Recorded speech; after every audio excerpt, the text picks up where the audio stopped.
Hello दोस्तों, आप सभी का स्वागत है आपके अपने यूट्यूब चैनल एक्सचेंज 22 प्रोडिक्शन में। दोस्तों, आज के इस वीडियो में हम बात करेंगे टाटा आईपीएल 2025 का जो सेकंड मैच खेले जाने वाला है, Sunriser Hyderabad versus Rajasthan royal. तो उसके बारे में हम पूरा विस्तार से बात करेंगे और क्या कुछ हमारी एक्सचेंज 22 एप्लीकेशन के लिए बेस्ट पिक रहने वाली है, उनके बारे में हम बात करेंगे। सबसे पहले दोस्तों, ये अपना टेलीग्राम चैनल है, इसका लिंक ज्वाइनिंग लिंक जो आपको वीडियो के डिस्क्रिप्शन में मिल जाएगा, तो टेलीग्राम चैनल को जरूर से ज्वाइन कर लेना। और साथ ही साथ दोस्तों, यूट्यूब चैनल को जरूर से सब्सक्राइब करके बेल आइकन को प्रेस कर लेना। जो फर्स्ट मैच दोस्तों कोलकाता और बेंगलोर का था, उसको हम एज़ यूजुअल कवर नहीं कर पाए। जो आपके लिए वीडियोस बनाया था वो हम लगभग हमारे लिए हेल्पफुल ही रहा है। हम बोल सकते हैं कि 65% का अगर हमने इन्वेस्ट किया तो 65% हमें रिटर्न मिलेगा। कुछ पिक्स हमने जो बताई है वो थोड़ी बहुत जो है वो गलत भी हुई है। बाकी देखो, टीम वगैरह मैं इसलिए शेयर नहीं कर पाया पिक्स वगैरह, क्योंकि हम सब ने जो वो टीम्स क्रिएट की थी। तो आपको पता है, सेरेमनी की वजह से जो है वो बहुत कम समय बचा था प्लेइंग 11 वगैरह में। तो उस टाइम मैं खुद की ही टीम जो है वो एडिट नहीं कर पाया, और ना आप लोगों के लिए कुछ टीम्स मैं प्रोवाइड कर पाया। तो इसलिए जो है वो मेरे लिए तो फैंटेसी यात्रा में मैंने कॉन्टेस्ट वगैरह ज्वाइन करके रखे हुए थे, लेवल्स वगैरह भी जो है वो कीज़ वगैरह मैंने ज्वाइन की हुई थी, बट वो सब मतलब कि जो मैं एडिट नहीं कर पाया टीम। चलो कोई बात नहीं, उसको साइड में करते हैं। अब सेकंड गेम आएगा, उसमें पूरा प्रॉपर हमारा आधा घंटा मिलेगा टॉस के बाद, तो उनके बारे में बात करते हैं। तो चलिए दोस्तों, आगे बढ़ते हैं और बात कर लेते हैं इस मैच के बारे में। तो दोस्तों, हैदराबाद और राजस्थान जो कि मैच दोपहर में खेला जाएगा 3:30 बजे। दोपहर के अंदर क्या होता है कि स्पिन थोड़ा सा गेम में आती है, और स्टार्टिंग है कुछ और उसमें स्पिन रहती है। जैसा कि कोलकाता बेंगलोर वाले मैच में हमने बात की थी कि जो है वो कोलकाता में उछाल ज़्यादा रहेगा, पेसर्स के लिए हेल्पफुल रहेगा। स्टार्टिंग 2-3 ओवर 4 ओवर में वो चीज़ हमें देखने को मिली थी। अब बात कर लेते हैं। देखो दोस्तों, संजू सैमसन का ये बोला जा रहा है कि वो जो है एज ए इम्पैक्ट प्लेयर आने वाले हैं, उनका यूज़ किया जाएगा। तो रियान पराग उसके इसमें जो है वो कैप्टन रहने वाले हैं। तो इस चीज़ को देखते हुए अगर वो देखो, बहुत ज़्यादा कम चांसेस बताए जा रहे हैं प्लेइंग 11 में, क्योंकि उससे इम्पैक्ट प्लेयर की जो रूल है उसी वजह से इनको ऐसा किया जा रहा है। 2-3 गेम के लिए ही वो ऐसा करेंगे, लाइक कि संजू सैमसन को एज अ इम्पैक्ट प्लेयर खिलाएंगे। तो सबसे इम्पोर्टेंट देखो दोस्तों, अगर मैं बात करूँ, रियान पराग जो है वो कैप्टन रहने वाले हैं टीम के। तो स्पेशली अगर मैं बात करूँ, तो देखो ध्रुव जुरैल का अभी फ़िलहाल जो है वो बाय रेट है 29 रुपीज़, और इनको जो है वो रिटेन भी किया गया है। तो मैं एक चीज़ बताना चाहता हूँ, जो इंडियन प्लेयर्स है वो इस बार आईपीएल के अंदर ज़्यादा डोमिनेट करते हुए दिखाई देंगे, और वो ज़्यादातर आपको उनको जो चांसेस भी ज़्यादातर मिल रहे हैं, ठीक है ना? तो वही चीज़ है कि बैट्समैन जो है वो इस रेट के अंदर आपको जो भी मिले उनको आपको जो है वो कैश करना है। लाइक हमने लास्ट गेम में जो अभी हुआ है बेंगलोर और कोलकाता का, उसके अंदर हमने बात की थी रघुवंशी की, अंकुश रघुवंशी की, जो हमने बोला था कि 27 रुपये में शायद बाय में मिले थे, ऑफर में 25 रुपये में थे। तो हमने बोला कि बैटिंग से ठीक-ठाक, मतलब वो लास्ट आईपीएल तो वन डाउन आ रहे थे शायद। इस बार थोड़ा-सा 5वें नंबर पे डाला, अगर उसको और ऊपर प्रमोट किया जाता तो वो और अच्छे जो रन्स करता है, एक स्टेबल बैट्समैन है, तो उसने प्रॉफिट दिया है कुछ ना कुछ। तो वही ध्रुव जुरैल की अगर बात करें, विकेट कीपिंग सेक्शन में आपको देखते हुए खेलते हुए भी मिलेंगे इवन, क्योंकि देखो अगर संजू सैमसन इम्पैक्ट प्लेयर के तौर पे आएँगे, तो फिर विकेट कीपिंग तो ध्रुव जुरैल करेंगे ना। जितेश शर्मा को भी हमने देख लिया, 4 कैचेस पकड़े थे। सो उस केस में मैं ध्रुव जुरैल को बोलूँगा मस्ट हैव पिक बनेगी। अगर विकेट कीपिंग करते हैं ध्रुव जुरैल, तो इस रेट के अंदर सबसे प्रॉफिटेबल, सबसे बढ़िया सेफ पिक मैं ध्रुव जुरैल को मानूँगा।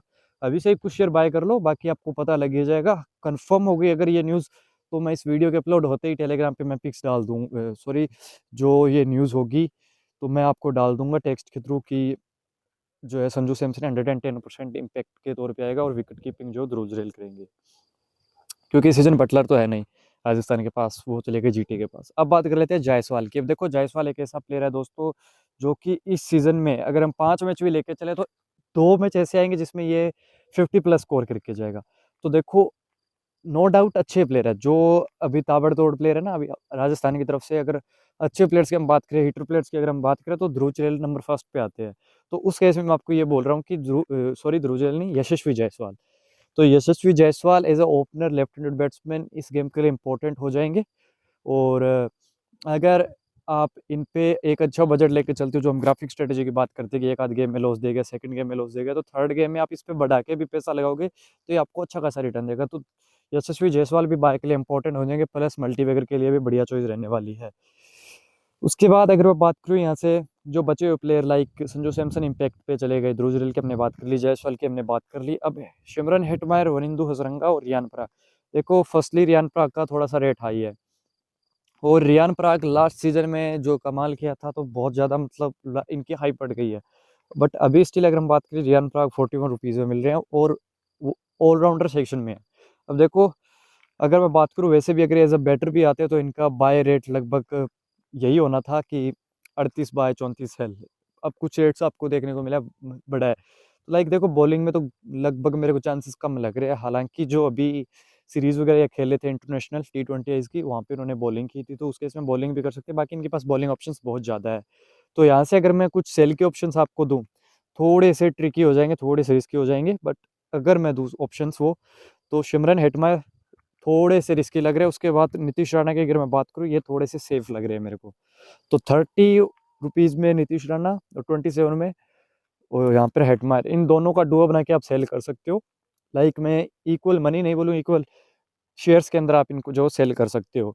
उसके अलावा वनिंदु हसरंगा इंपॉर्टेंट हो जाएंगे, दोपहर का मुकाबला है। प्लस अगर आप बात करूँ हैदराबाद के जो बैट्समैन हैं, अभिषेक शर्मा को छोड़ के ट्रेविस हेड भी स्पिन के अगेंस्ट जो है वो स्ट्रगल कर सकते हैं। बाकी जो भी इनको लोअर ऑर्डर का वो स्पिन के अगेंस्ट स्ट्रगल कर सकता है।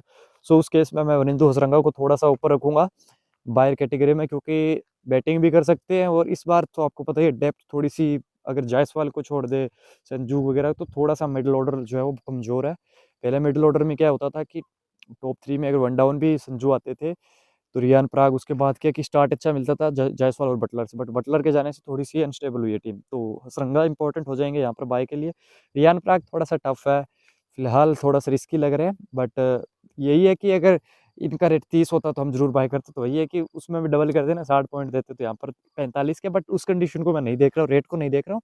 स्टिल हैदराबाद की विकेट्स वगैरह को देखते हुए मैं थोड़ा सा बाकी लोअर मतलब 4 पे आपको शायद खेलते हुए दिखाई देंगे। तो चेजिंग टीम में क्या होता है कि 5-6 नंबर के बैट्समैन इंपॉर्टेंट नहीं रहते हैं। सो उस केस के अंदर मैं आपको यही बोल रहा हूँ कि जैसे कि टीम डेविड अभी बेंगलोर में, और इवन दो लिविंगस्टन, ये भी 4 नंबर के बैट्समैन था, तो वो भी रिस्क में आ गया था। अगर बैटिंग आती भी है अभी, तो क्योंकि मैं वीडियो शूट कर रहा हूँ, अभी 147 पे 2 है, तब मैं वीडियो बना रहा हूँ। तो अभी तक लिविंगस्टन की बैटिंग नहीं है और 175 चेज कर रहा है। तो उस केस में लिविंगस्टन, जितेश शर्मा और टीम डेविड, ये प्लेयर्स बाय जिसने किया उसका तो लॉस ही होगा, क्योंकि बैटिंग ही नहीं है ये। सो उस केस में देखो, बाकी राणा को हमने बात कर ली सेल के लिए। अब जोफ्रा आर्चर, संदीप शर्मा, महेश तीक्ष्णा और फरूकी, चारों बॉलर्स रहेंगे टॉस पे इंपॉर्टेंट। सो टॉस पे हम इनके बारे में बात करेंगे। स्टिल अभी हम बात करते हैं हैदराबाद के बारे में। हैदराबाद का टॉप 3 बहुत ज़्यादा स्ट्रॉन्ग है, बहुत ज़्यादा स्ट्रॉन्ग है। बट फिर भी इन टॉप में से, टॉप 3 में कौन सा, लाइक हम बोल सकते हैं एक तो फ्लॉप होगा, बट कौन से 2 भी हो सकते हैं। तो स्पेशली अगर थोड़ी सी मैं इन तीनों में से अगर गहराई की बात करूँ, ट्रेविस हेड, अभिषेक शर्मा, किशन की, तो यहाँ से देखो स्पेशली मेरे को किशन थोड़े सेफ लग रहे हैं सेल के अंदर। कीपिंग अगर किशन करते हैं तो थोड़ा मतलब रिस्की हो जाएंगे, लाइक कि वो पॉइंट्स अगर विकेट कीपिंग से, जैसे जितेश शर्मा ने 4 कैचेस लिए थे, 32 पॉइंट दे गया। उस केस में अगर क्लासन विकेट कीपिंग करता है, तो फिर तो अगर एज अ बैटर हम ईशान किशन को सेल करते हैं तो कोई दिक्कत नहीं है उस केस में। और उस केस में फिर क्या है कि क्लासन बाय के लिए इंपॉर्टेंट हो जाएंगे, मिडिल ऑर्डर में स्टेबिलिटी देते हैं, फिनिशर का रोल निभाते हैं, तो क्लासन इंपॉर्टेंट हो जाएंगे। और किशन सेल में थोड़ी सी सेफ चॉइस रहेगी। उसके बाद ट्रेविस हेड और अभिषेक शर्मा, तो ट्रेविस हेड देखो मेरे को बाय के लिए अच्छा लग रहे हैं, क्योंकि इनकी ओपनिंग जोड़ी दोनों के दोनों आपको 100+ की पार्टनरशिप भी दिखाएंगे आने वाले 4 से 5, मतलब 5 मैच के अंदर एक बार ये ऐसा करेंगे कि दोनों 100 रन की पार्टनरशिप करेंगे। तो सोच लो, अगर दोनों 100 रन की पार्टनरशिप करेंगे, तो दोनों को अगर हम बाय करेंगे इक्वल शेयर्स में, तो 150 से 160-70 पॉइंट ये देके जाएंगे, तो प्रॉफिट ही होगा ना। तो उस केस में मैं तो दोनों पे ही दाव खेलूंगा, Travis head, Abhishek Sharma bowling में भी वैरायटी देंगे, स्पिन बॉलिंग करेंगे, तो उस केस में ये थोड़े से और ज़्यादा इंपॉर्टेंट हो जाएंगे। ठीक है ना। अब उसके बारे में हम बात कर ली हमने टॉप 4 की, इनकी Heinrich Klaasen, Ishan Kishan, Travis Head. अब बचते हैं अभिनव मनोहर, नीतीश कुमार रेड्डी। अगर इनकी टीम चेज में आती है, तो देखो नीतीश कुमार रेड्डी 1-2 ओवर करते हैं, विकेट लेस जाते हैं, क्योंकि देखो 1 विकेट तक का मैं मान के चल रहा हूँ। तो फिर उस केस के अंदर नीतीश कुमार रेड्डी इतना ज़्यादा इंपॉर्टेंस नहीं रखेंगे। हाँ, अगर इनकी टीम पहले बैटिंग करेगी, तो नीतीश कुमार रेड्डी का इंपॉर्टेंस बहुत ज़्यादा हो जाएगा। नो डाउट सामने वाली टीम के पास आर्चर है, बट आर्चर के सामने तो अभिषेक शर्मा का बहुत अच्छा रिकॉर्ड है। इवन दो ओडीआई सीरीज हुई थी इंग्लैंड और ऑस्ट्रेलिया के, उसके अंदर ट्रेविस हेड का भी अच्छा रिकॉर्ड है, उन्होंने बहुत अच्छा फेंटा था इनको। ओडीआई के अंदर भी T20 जैसा खेल रहे थे ट्रेविस हेड। तो वो चीज़ है। बाकी नीतीश कुमार रेड्डी देखो टॉस पे निर्भर करेंगे। उसके बाद अगर हम बात करें यहाँ से पैट कमिंस, शामी की, हर्षल पटेल, राहुल जहर और एवं एडम जंपा और अभिनव मनोहर, तो देखो स्टिल ये भी टॉस पे ही निर्भर करेंगे। अगर टीम चेज में आती है तो अभिनव मनोहर को आप सीधा सीधा सेल में डाल दो भाई। और हैदराबाद जैसी टीम तो ऐसी है कि अगर इनकी टीम बैटिंग फास्ट भी है तो भी इनके पास 5 ऐसे बैट्समैन है जो कि शायद पूरे 20 ओवर खेल जाएंगे। तो अभिनव मनोहर सेल के लिए बढ़िया चॉइस बन जाएंगे। 21 रुपये में तो बढ़िया ही मान के चल रहा हूँ इनको। बाकी कोलपुट के लिए अभिनव मनोहर इंपॉर्टेंट रहेंगे, बढ़िया रहेंगे। और आप ट्राई करना चाहो तो नीतीश राणा थोड़े से रिस्की हो जाते हैं क्योंकि वो बॉलिंग करते हैं, बस और कोई दिक्कत नहीं है। बाकी बॉलर्स तो देखो टॉस पे इंपॉर्टेंट हो गए। हाँ, अगर दो बॉलर्स की अगर मैं बात करूँ, अगर इनकी टीम पहले बॉलिंग करती है तो पैट कमिंस, और यहाँ से अगर मैं बात करूँ तो शामी, ये दोनों इंपॉर्टेंट हो जाएंगे। और थर्ड ऑप्शन भी मैं कर दूँ तो हर्षल पटेल, अगर हैदराबाद की टीम पहले बॉलिंग करती है, क्योंकि राजस्थान का मिडल ऑर्डर और फिनिशर्स लाइक इतना ना तो फॉर्म में है ना इतना टच में, और ऊपर से भी देखो मिडल ऑर्डर कमजोर बहुत ज़्यादा है। सो उस चीज़ को देखते हुए मैं इन तीनों को जो बाय के लिए सजेस्ट कर रहा हूँ, इनका आप ट्रायो बना के चल सकते हो। तो दोस्तों ये था अपना हैदराबाद और राजस्थान के रिलेटेड एक्सचेंज 22 एप्लीकेशन का प्रोडिक्शन वीडियो। अगर आपको वीडियो अच्छा लगा हो तो लाइक करना, चैनल को सब्सक्राइब करना। बाकी मिलते हैं नेक्स्ट वीडियो में, तब तक के लिए जय हिंद, जय भारत।